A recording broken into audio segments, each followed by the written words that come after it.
Good morning, everyone, and welcome back to Craft Eccentricity. And we've arrived at Friday once again. I'm doing some more surprise creation, but I was actually switching out the tyre on the mower yesterday, or the tractor, whatever it is you like to call it, and I hurt my hand. So I've only got 3 projects today, but I will be back on Monday with the rest of them. I mean, I don't know what I did, but it just hurts all the way along there. So it's just, as I say, 3 projects. So first up is the pears. And before anybody tells me, I did this upside down. You get an embossing piece with the die. Um, they should be that way around so that your little pear pips are pointing upwards. But I got it back to front. And I'd already glued everything down, and I thought, oh no, I can't change it. So there you go. There's my first calamitous disaster for Friday. But aren't they gorgeous? I mean, these are shaker dies, and I will come back and do them as shakers. But I just thought for a thankful cards, Thanksgiving, it was really, really nice. And I had the card stock. This card stock is from Joanne. It's absolutely gorgeous. I have to tell you, and I've told my husband, it's the new love of my life.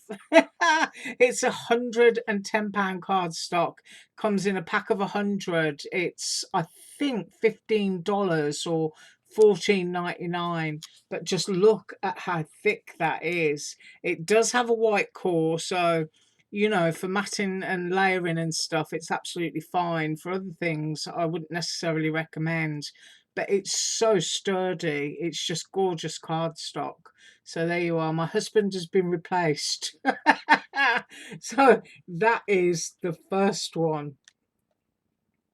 Next up is the film strip die, and what I've done is I've cut it in black and white because I've done mine for Easter. And just to show you, keep the bits that pop out because they're lovely. And you've got your holes, you've got these. If you looked at the haul video, you'll see you get lots of the hole reinforcers. But I wanted to show you in black and white because with some distress ink, it's going to look really vintage and nice. You could even laminate your images or even laminate the whole film frame once you've done it. Go over it with a little bit of alcohol ink and it will look like a vintage film strip, you know, all that sepia and all that gorgeous, you know, vintage goodness. So what I did with mine was, because we're Easter timey, I thought I'd do Easter. So I just did the whole thing in pastels and using the authentic Easter pad from Tuesday morning. But isn't that pretty?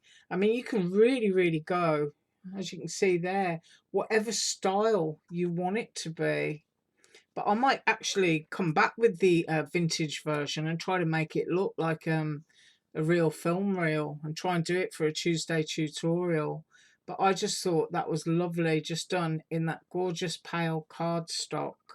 So there are the pairs. There's the film strip planner page.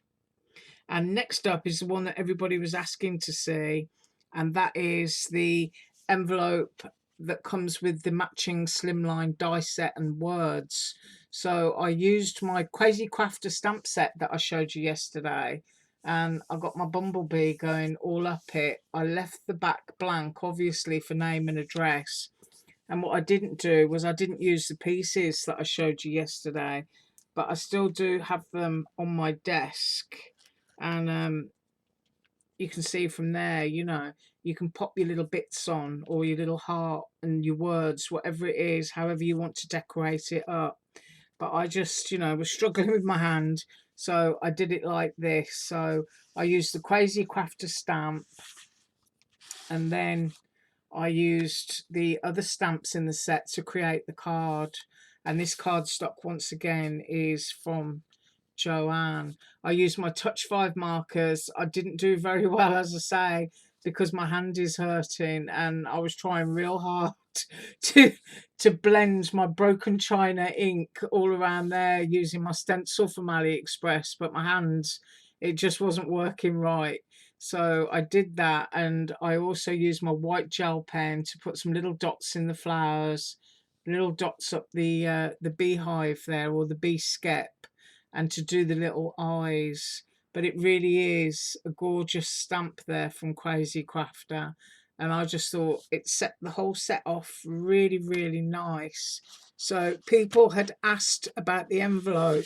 Right, you need to be able to get a sheet of letter size cardstock through the mouth of your die cut machine, because this fits just under a whole sheet of cardstock. So letter size is, if I grab my pack here, I'm actually looking for measurements because I know some cardstocks can be different.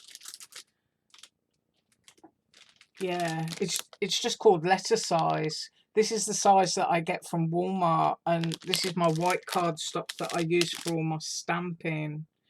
It doesn't actually give me any inches, but it's called letter size, and the actual envelope die fits within that footprint, and you're left with probably a 2 or 3 millimeter border all the way around. So one sheet of letter size cardstock is going to give you an envelope. But I just thought that was really, really cute, and I do love that stamp, and when my hand is working properly I'll be able to use it again.